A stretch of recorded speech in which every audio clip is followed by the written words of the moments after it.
ప్రభువైన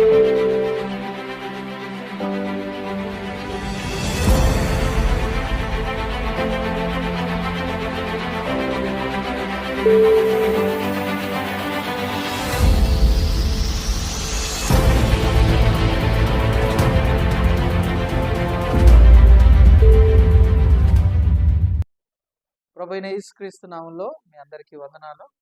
మరోసారి మీ అందరినీ కలుసుకోవడం చాలా సంతోషంగా ఉంది. నేను నమ్ముతున్న ఈ ఆదికాండం పుస్తకం ద్వారా మీరందరూ ఎంతో ఆశీర్వదించబడుతున్నారు.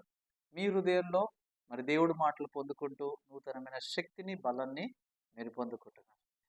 ఈరోజు మన బైబిల్లో మరి ఆదికాండము 4వ అధ్యాయము 5వ వచనం నుంచి 10వ వచనం వరకు చదువుకున్నాం. కయ్యోను తన అర్పణని ఆయన లక్ష్య పెట్టలేదు కాబట్టి కయ్యోనుకు మిక్కిలి కోపం వచ్చి అతడు తన ముఖము చిన్నబోచునుకున్న యెహోవా కయ్యోనుతోనుకు కోపమేలా, ముఖం చిన్నబోచున్నవేమి? నీవు సత్క్రియ చేసిన ఎడల తలనెత్తుకొనువా? సత్క్రియ చేయని ఎడల వాకిట పాపం పొంచి ఉండను. నీ ఎడల దానికి వాంఛ కలుగును, నీవు దాని ఏలుదువనెను. కయ్యోను తన తమ్ముడైన ఏబేలుతో మాట్లాడెను. వారు పొలములో ఉన్నప్పుడు కయ్యోను తన తమ్ముడైన ఏబేలు మీద పడి అతన్ని చంపెను. యెహోవా నీ తమ్ముడైన ఏబేలు ఎక్కడని కయ్యోను అడగగా అతడు, నేను నెరగను, నా తమ్ముడికి నేను కావలివాడినా అనెను. అప్పుడు ఆయన, నీవు చేసిన పనేంటి? నీ తమ్ముని రక్తము యొక్క స్వరము నేల్లో నుండి నాకు మొరపెట్టుచున్నది. నిజంగా కయ్యోను తన అర్పణ ప్రభు లక్ష్య పెట్టలేదు. అవునండి. ఎందుకు కయ్యోనికి కోపం వచ్చింది?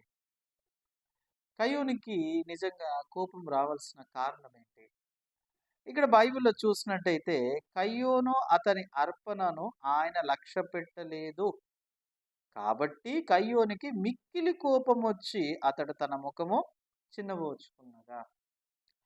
ఏమంటే ఎందుకు కయ్యోనికి కోపం వచ్చిందంటే కయ్యోను హృదయములో దేవుడు తన అర్పణని లక్ష్య పెట్టలేదు గనుక బైబిల్ ఏమంటుందంటే అర్పణని లక్ష్య పెట్టలేదు.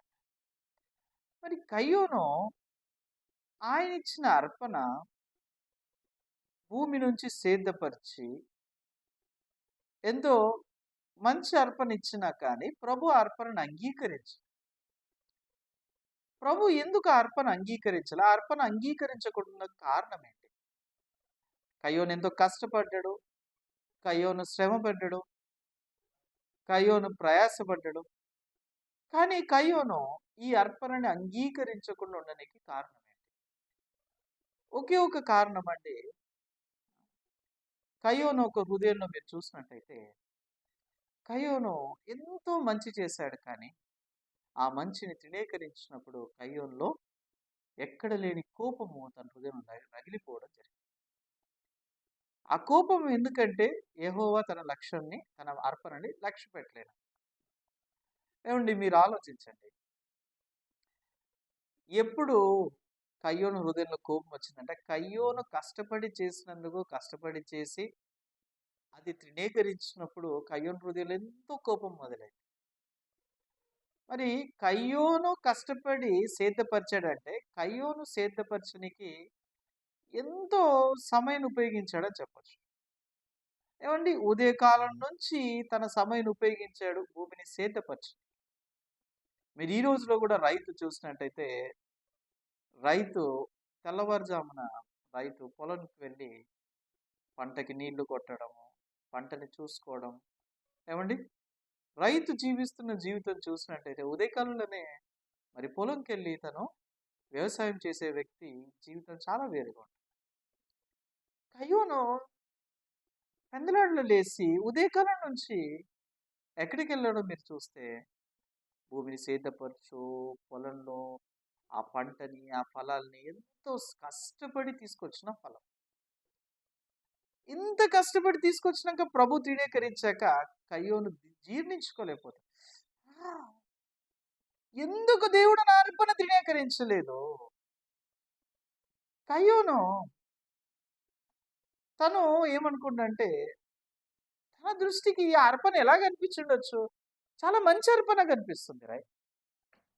ఎప్పుడైతే తన దృష్టికి అర్పణ ఎంతో మంచిగా కనిపిస్తుందో, మనం దేవుడి ముందట ఆలోచించుకోవాల్సిన చాలా ప్రాముఖ్యమైన విషయం ఏంటంటే, ఈ అర్పణ అనేది మన దృష్టికి మంచిగా కనిపిస్తుంది కానీ, అది దేవుడి దృష్టికి కనిపించేది మంచి అర్పణ కాదండి. దేవుడి దృష్టికి మనం చూసినట్టయితే, మన మన దృష్టికి కనిపించే దేవుడు చాలా వేరు.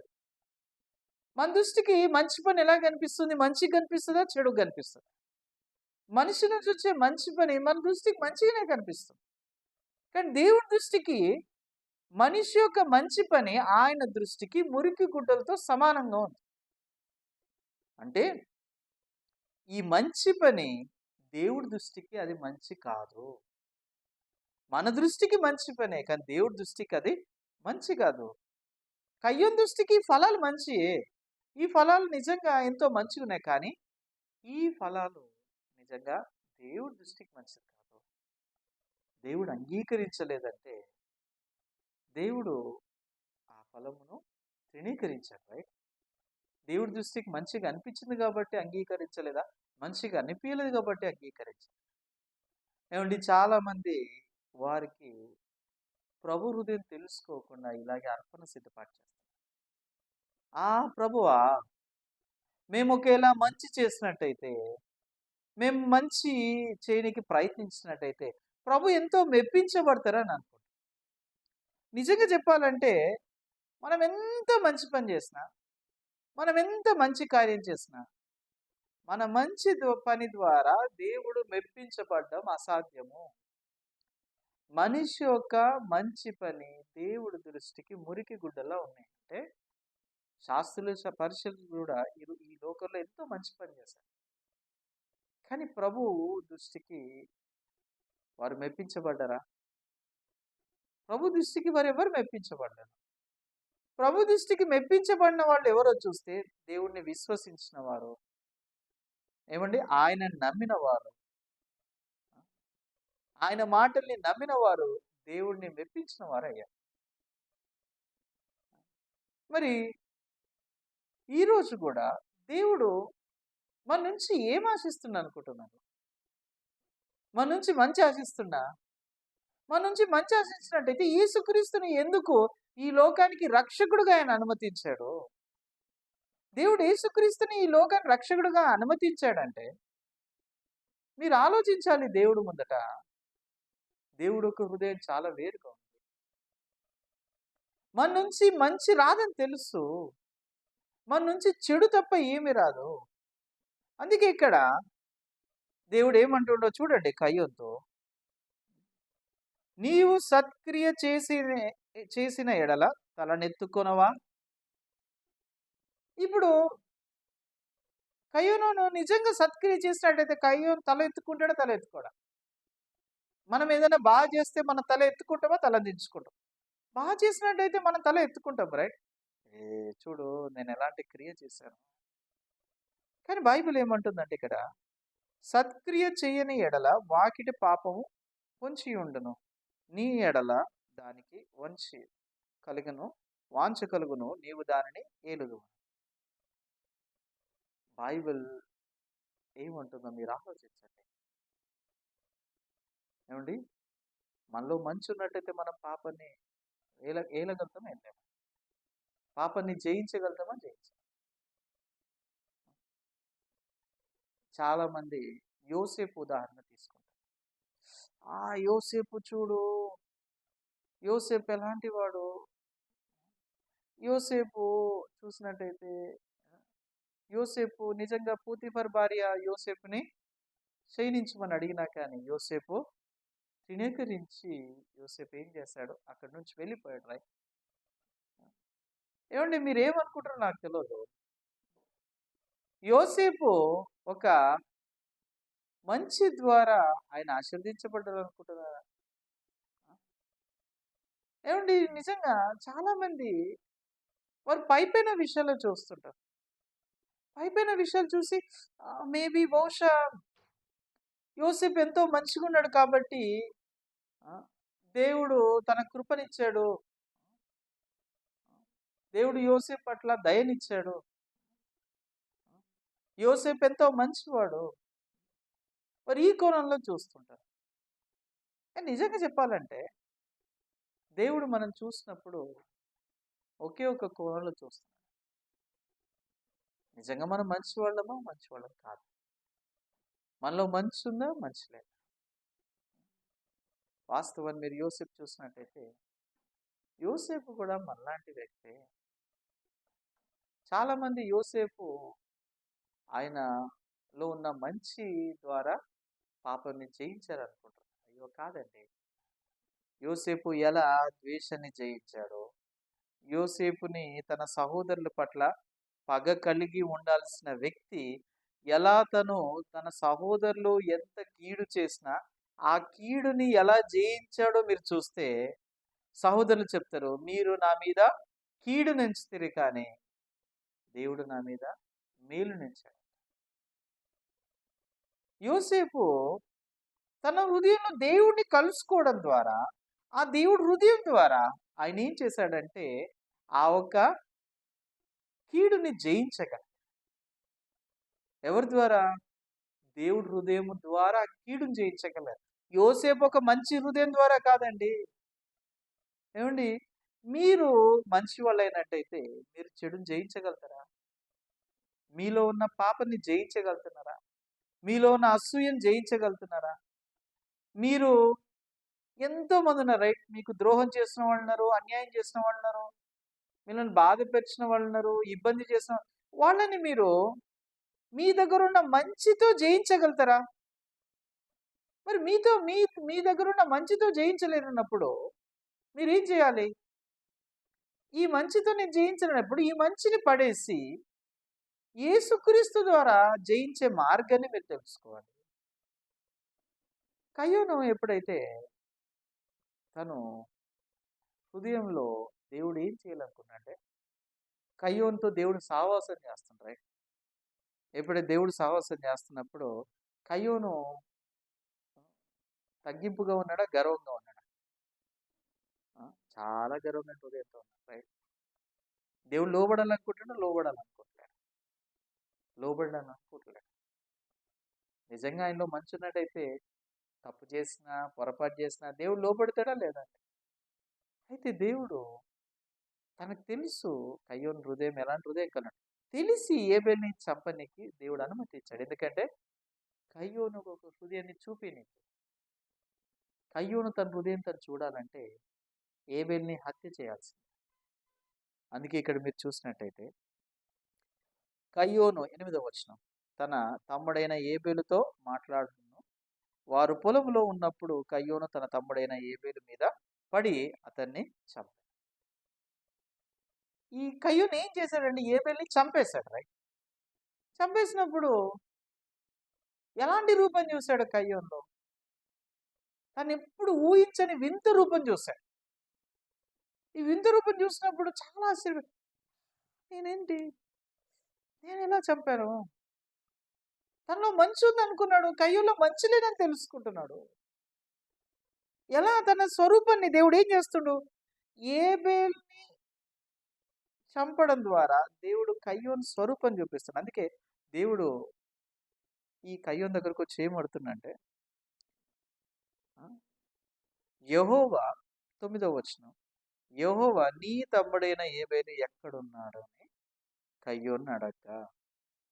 దేవుడికి తెలియదా అండి? కానీ కయ్యోను వచ్చి ఎందుకు అడుగుతుంది తెలుసా? కయ్యోను మంచి ఉందనుకున్నాడు కదా, ఆ మంచినంతా దేవుడు ఏం చేస్తాడు? తేటగా బయలుపరుస్తున్నాడు. అతడు నేను ఎరగను, నా తమ్ముడికి నేను కావలివాడునా అన్నాడు. అంటే ఏంటండి? నా తమ్ముడికి ఏమన్నా నేను జీతగాడినా? నా తమ్ముడికి నేను కావలిగాడినా? నాకేం తెలుసు, నన్ను అడుగుతున్నావు?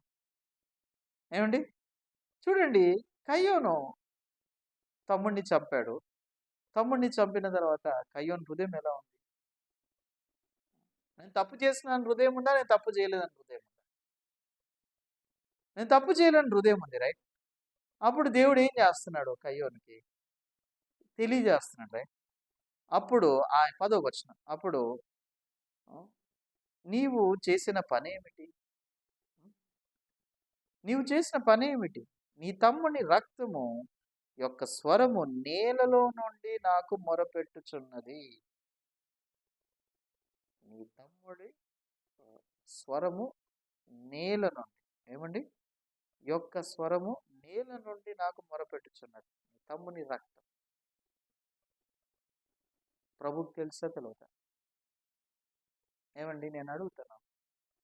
మేబీ మీరు మనుషుల మొదట మంచి వాళ్ళుగా కనపరచుకోవచ్చు. నిజంగా మీరు ఎలాంటి వాళ్ళు దేవుడికి తెలియదా? మీరు రహస్యంగా ఏం చేస్తున్నారో ప్రభుకు తెలియదా? మీరు మంచోళ్ళు అనుకుంటున్నారా? మీరు మంచోళ్ళు అనుకొని మీరు నటిస్తున్నారా? నిజంగా మీలో మంచి ఉందా? మీరు మంచోళ్ళు అనుకున్నట్టయితే మీరు ఎప్పుడు దేవుడిపై ఆధారపడలేదు. మీలో మంచి ఉందనుకున్నట్టయితే ఆ యేసుక్రీస్తుపై ఆధారపడలేదు. యేసయ్యపై ఆధారపడాలంటే మీరు పూర్తిగా తెలుసుకోవాల్సిన విషయం ఏంటంటే, నాలో ఏ మంచి లేదన్న విషయం తెలుసుకోవాలి. బైబిల్లో కుష్టి వ్యాధి వ్యక్తి ఎలా శుద్ధుడవుతాడో అనే విషయం రాసింది.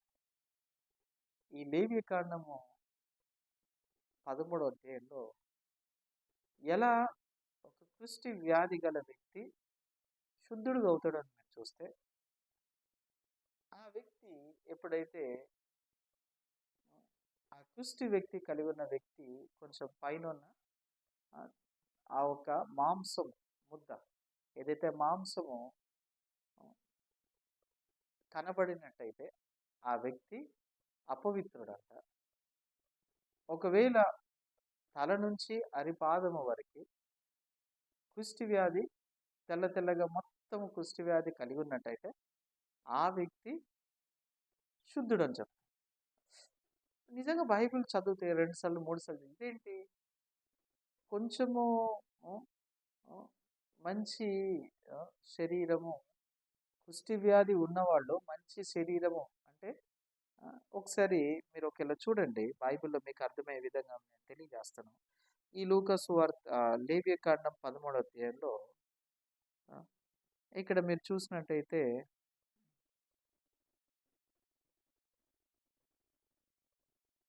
ఈ 13వ అధ్యాయంలో మీరు చూస్తే ఇక్కడ రాసిందండి 6, 7 తర్వాత 8, 9, 10వ వచనం. ఇక్కడ మీరు చూడండి 10వ వచనంలో, యాజకుడు వాణ్ణి చూడగా తెల్లని వాపు చర్మమందు కనబడిన ఎడల, అది వెంట్రుకలు తన తెల్లబోరిన ఎడల వాపులు వచ్చి మాంసము కనబడిన, అది వాని దేహ చర్మమందు ఏమండి పాతదైన పృష్ఠము గనుక యాజకుడు వాడు అపవిత్రుడనని నిర్ణయింపవలెను. వానిని కడగా ఉంచకూడదు, వాడిని అపవిత్రుడు. ఏమండి, ఏం కనిపిస్తే అపవిత్రుడు? ఏమండి, పైకి ఏం కనిపిస్తే? మొత్తము కుష్టి వ్యాధి తల నుంచి పాదం వరకు కుష్టి వ్యాధి ఉంటే సమస్య కాదు. ఆ వ్యక్తి ఎవరంటే పవిత్రుడు. ఎవరు అపవిత్రుడు అంటే ఎలాంటి దేహము చర్మము ఉందో కొంచెము మంచి ఏదంటే ఈ యొక్క మొత్తము తెల్లటి కుష్ఠరోగం అంతా కలిగి ఉండాల్సిన వ్యక్తి కొంచెం పచ్చి మాంసం కలిగి ఉన్నట్టయితే, ఫర్ ఎగ్జాంపుల్ ఇది చెయ్యి ఉందండి.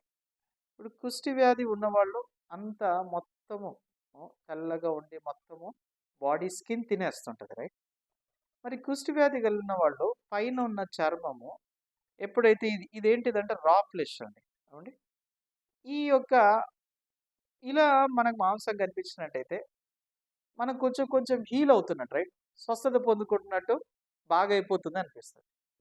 కానీ దేవుడు ఒక దృష్టిలో ఇలా కొంచెం కొంచెం పచ్చి మాంసము కనిపించినట్టయితే ఆ వ్యక్తిని అపవిత్రుడిగా ఎంచుతుంది బైబిల్. మరి ఎవరు పవిత్రుడిగా ఎంచుతుందంటే తల నుంచి పాదం వరకు ఇలా మొత్తటి తెల్లగా. ఇక్కడ మీరు చూస్తే ఇక్కడ మీరు చూడండి, ఇంకా మీరు స్పష్టంగా 13వ వచనం చూస్తే, ఆ కుష్ఠము వాని దేహమంతటా వ్యాపించిన ఎడల పొడగల వాడి పవిత్రుడనని నిర్ణయింపవలను. వాని ఒళ్ళంతయు తెల్లబారిన వాడు పవిత్రుడు. ఒళ్ళంతా అంటే పైనుంచి ఇక్కడ నుంచి అంటే ఇక్కడ మీరు చూస్తే ఇక్కడ 12వ వచనం రాస్తుంది, తల మొదలుకొని పాదముల వరకు కుష్ఠయము వాని ఏమండి తల నుంచి పాదం వరకు ఏం కనబడాలి? ఏం కనబడాలి? దేహం అంతటో ఆ కుష్టి రోగం అంట. రైట్? అవునా? ఇదేంటి బైబిల్ ఇలా రాస్తుంది, తల నుంచి పాదం వరకు కుష్టి రోగం. కొంచెం ఇలాంటి మాంసము, పచ్చి మాంసం కనిపించినట్టయితే ఆ వ్యక్తి అపవిత్రుడు. ఏమండి చూడండి, పవిత్రుడు అపవిత్రుడు ఎలా అవుతున్నాడండి? ఈ వ్యక్తి అపవిత్రుడు ఎలా అంటే విశ్వసించడం ద్వారా. పవిత్రుడు ఎలా అంటే విశ్వసించడం. ఇదంతా విశ్వాసంతో ముడిపడ్డదండి, క్రియలతో ముడిపడలేదు. అపవిత్రుడు ఎందుకు అంటుండే? వాడి విశ్వాసం ద్వారా. పవిత్రుడు ఎందుకు అవుతుండంటే వాడి విశ్వాసం ద్వారా. తల నుంచి పాదం వరకు పూర్తిగా కుష్ఠరోగం నిండిపోయిన వ్యక్తి ఆయన స్వస్థత పొందుకోనికి ఇంకా మార్గం ఏంటిదంటే విశ్వాసం ద్వారా మాత్రమే పవిత్రుడుగా అవ్వగలుగుతాడు. ఆమేన్. కానీ కొంచెం కొంచెము ఆచే ఒక మాంసము ముద్ద కనబడినట్టయితే మీరు చూసినప్పుడు మరి ఆ వ్యక్తి పవిత్రుడుగా అవ్వగలుగుతాడా? ఆ వ్యక్తి పూర్తి విశ్వాసం కలిగి ఉంటాడా లేఖనం మీద? ఆ వ్యక్తి లేఖనం మీద విశ్వాసం కలిగి ఉండడం అసాధ్యము. ఆ విశ్వాసం కలిగి ఉండడం అసాధ్యము. నిజంగా మీరు దేవుడి ముందట ఆలోచించండి. ఈరోజు దేవుడు ఒక హృదయం ఏంటి?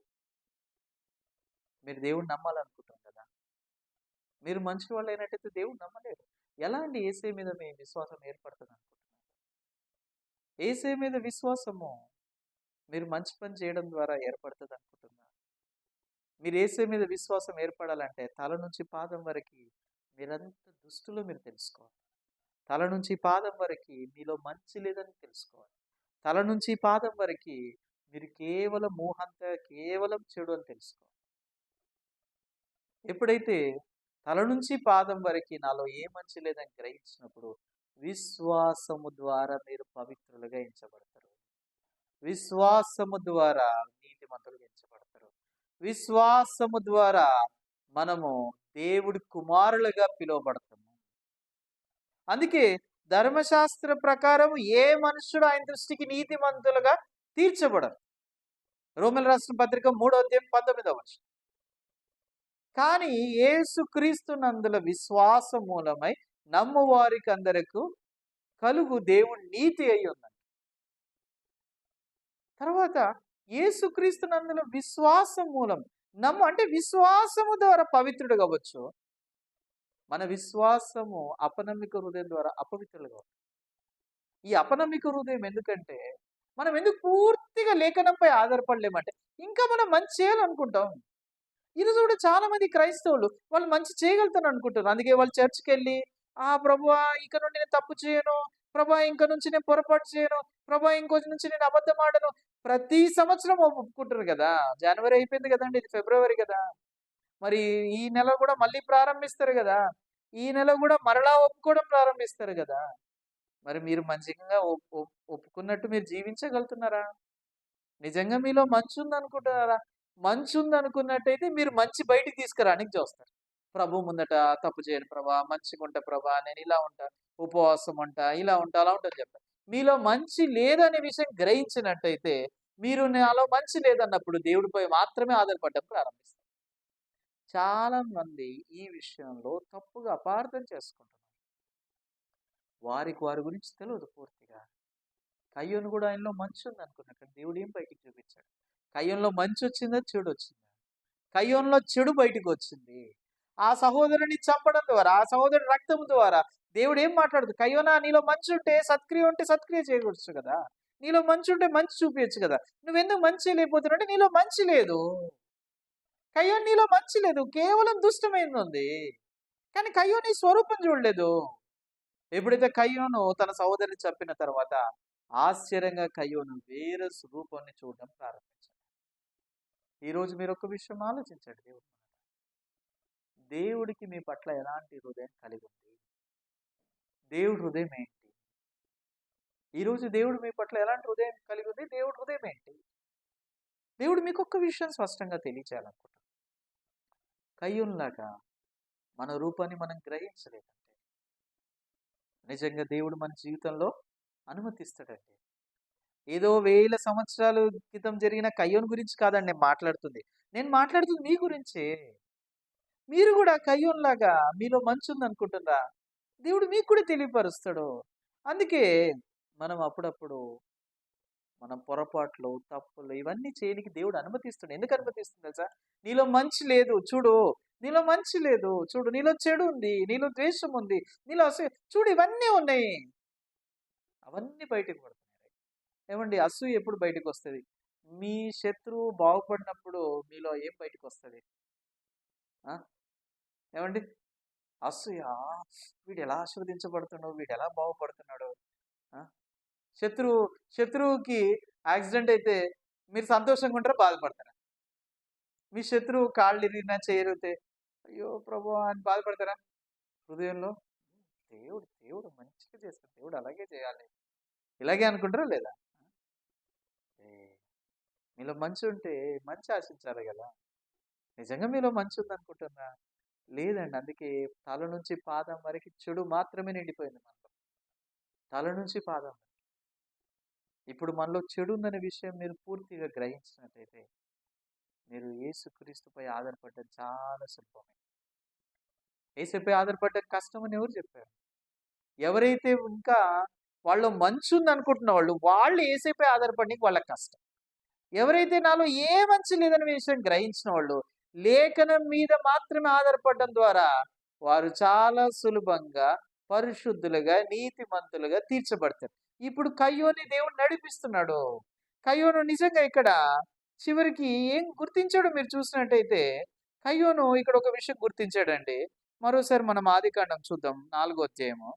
ఇక్కడ కయ్యోను ఒక మాట చెప్తున్నాడు. 13వ వచనం చూస్తే అందుకు కయ్యోను దోష శిక్ష నేను భరింపలేనంత గొప్పది. ఏమండి? దోష శిక్ష నేను భరింపలేనంత గొప్పది. ఇప్పుడు ఆయన శిక్ష ఆయన భరించే విధంగా ఉందా, భరించలేని విధంగా ఉందా? ఏమండి? నిజంగా ఆయన తప్పు చేసినందుకు దేవుడు అతన్ని శిక్షించాడు, రైట్? అతనికి తీర్పునిచ్చాడు, శిక్షించాడు. ఎందుకంటే కయ్యోను కృప దగ్గరకు నడిపించబడికి.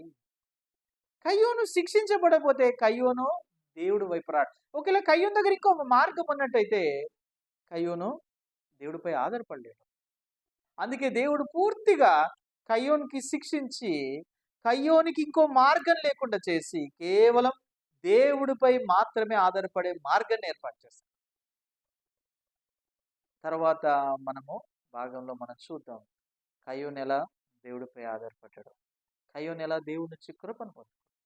ఈరోజు మీరు ఒక విషయం ఆలోచించండి. మీ హృదయంలో మీలో మంచి ఉందని అనుకుంటున్నారా? మీరు సంఘానికి వెళ్తున్నారు కాబట్టి మీలో మంచి బయట తీసుకురావాలనుకుంటున్నారా? కయ్యోనులాగా మీరు అర్పణలు దేవుడికి మంచి అర్పణలు ఇవ్వాలనుకుంటున్నారా? కయ్యోనులాగా మీరు దేవుడికి మంచి చేయాలనుకుంటున్నారా? ఏమండి మంచి చేయడము నేను చెడు అన్నట్లేదు కదా, ఆ మంచి దేవుడు ఎదుట మంచిగా ఎంచబడదు. మీరంతా మంచి చేసేది దేవుడు చూడాలి, దేవుడు ముందట మీరు మంచి పేరు తెచ్చుకోవాలనే కదా. ఏమండి? కాదంటరా? అసలు దేవుడు నన్ను చూడాల్సిన అవసరమే లేదంటరా? ఈ మంచి ఇప్పుడు మీలో మంచి ఉంటే మీరు మంచి చేయాల్సిన అవసరం లేదండి. మంచి లేనందుకు మీరు మంచి చేస్తున్నారు. అవునా కదా? నిజంగా మీరు ఆలోచించండి. సింహము సింహంలానే ఉంటుంది, పిల్లి పిల్లిలానే ఉంటుంది. ఉదాహరణ నేను పిల్లిలాగా అరిచినట్టయితే అన్నట్టయితే పిల్లి అయిపోతానండి. ఏమండి? పిల్లిలా అరిస్తే పిల్లి అయిపోతామా ఏంటి? కోడిలా అరిస్తే కోడి అయిపోతామా ఏంటి? మంచి లేనిది మనం మంచి చేస్తే మంచోళ్ళం అయిపోతామా ఏంటి? కానీ మీరైతే అయిపోతారు, రైట్? మీరైతే అయిపోతారు, రైట్? నేను రోజు ఇలా పిల్లిలుగా అని ఇలా అరుస్తున్నట్టయితే రోజు ఇలా అరిచినప్పుడు ఓ రోజు పిల్లి అయిపోతారు, రైట్? నేను ఇలాగే మీకు ఆదికాండము పుస్తకం బోధిస్తున్న రోజు పిల్లి అయిపోతానా? నాకు గూడా చెవులొచ్చేసి నాకు గూడా పిల్లిలాగా అయిపోతానా ఏంటి? ఏంటండి మీరు ఆలోచించే విధానం? మనం మంచి చేస్తే మనం మంచివాడమైపోతామండి. నిజంగా మీరు మంచివాడు అవ్వలేరండి. మీరు చచ్చిపోయేంత వరకు ఎప్పుడు మంచివాళ్ళు అవ్వలేరు. ఈ విషయం మీరు నిర్ధారణగా మీరు తెలుసుకోవాలి. యెస్, నేను చచ్చిపోయేంత వరకు మంచివాడిని అవ్వలేను. ఈ విషయం తెలుసుకున్నప్పుడు దేవుడిపై ఆధారపడడం చాలా సులభంగా ఉంటుంది. ఆ దేవుడిపై ఆధారపడడం చాలా సులభం. మనలో మంచి రాదని తెలుసుకున్నప్పుడు దేవుడి మాటలపై ఆధారపడే నిరీక్షణ తప్ప ఇంకొక మార్గమే మీకు కనబడదు. నీతిమంతులు అవ్వనీకి దేవుడి మాటలపై ఆధారపడడం, పరిశుద్ధుడు అవ్వనీకి దేవుడిపై ఆధారపడడం, మన జీవితంలో దేవుడు పని చేయాలన్నా దేవుడిపై ఆధారపడడం. ఏదున్నా ఒకటే మార్గము. దేవుడి మాటల ద్వారా మాత్రమే ఆధారపడే ఆ ఒక్క సొల్యూషన్ తప్ప మీకు ఏమీ కనపడదు. నిజంగా నేను ఆశిస్తున్నాను. ఈరోజు మాటల ద్వారా మీ హృదయంలో ఏ మంచి లేదనే విషయం గ్రహించి దేవుడి మాటల వైపు ఎలా అయితే కయ్యోను నడిపించబడ్డాడో ఆ విధంగా మీరందరూ నడిపించబడాలని ఆశిస్తున్నాను. ప్రార్థన చేసుకుందాం. పరిశుద్ధమైన తండ్రి, మహోన్నతమైన యేసయ్య, ప్రభువా నీకు వందనాలు, స్తోత్రం. మరోసారి తండ్రి, ఈరోజు కయ్యోను ద్వారా మా యొక్క స్వరూపాన్ని మాకు చూపిస్తున్నందుకు వందనాలు. నిజంగా తండ్రి, కయ్యోను తనలో మంచి ఉందనుకుండు కానీ తన హేబెలుని చంపడం ద్వారా కయ్యోనులో ఏ మంచి లేదనే విషయం గ్రహించడం జరిగింది. నిజంగా కయ్యోనికి మీరు శిక్ష వేశారు ప్రభా. శిక్ష ద్వారా కయ్యోనికి ఇంకో మార్గం లేకుండా అయింది. కయ్యోను బ్రతకనికి ఇంకో మార్గం లేదు. అందుకే కయ్యోను కృప వైపు నడిపించబడడం జరిగింది ప్రభా. ఏ విధంగా అయితే కుష్టి వ్యాధి గల వ్యక్తి తల నుంచి పాదం వరకు అతను కుష్టి వ్యాధి అనేది బయలుపరచబడినప్పుడు విశ్వాసం ద్వారా మాత్రమే శుద్ధుడిగా తీర్చబడుతుంది. అదే విధంగా ప్రభా, ఈ రోజు తల నుంచి పాదం వరకు మాత్రమే మాలో మంచి లేదని విషయం గ్రహించినప్పుడు కేవలం యేసు మాటల ద్వారా మాత్రమే మేము పరిశుద్ధులుగా నీతిమంతులుగా తీర్చబడతామనే విశ్వాసం మాకు అనుగ్రహించినందుకు వందనాలు చెల్లిస్తూ మరోసారి మీ కృప నడుతూ ఈ ఆదికాండం పుస్తకం ద్వారా ప్రజల్లోని ఏ మంచి లేదనే విషయము మరి గ్రహించడానికి సహాయం దయచేయమని అడుగుతాం. యేసుక్రీస్తు అతి పరిశుద్ధ నామమున ప్రార్థన సమర్పించుకున్నాం తండ్రి. ఆమేన్. Thank you.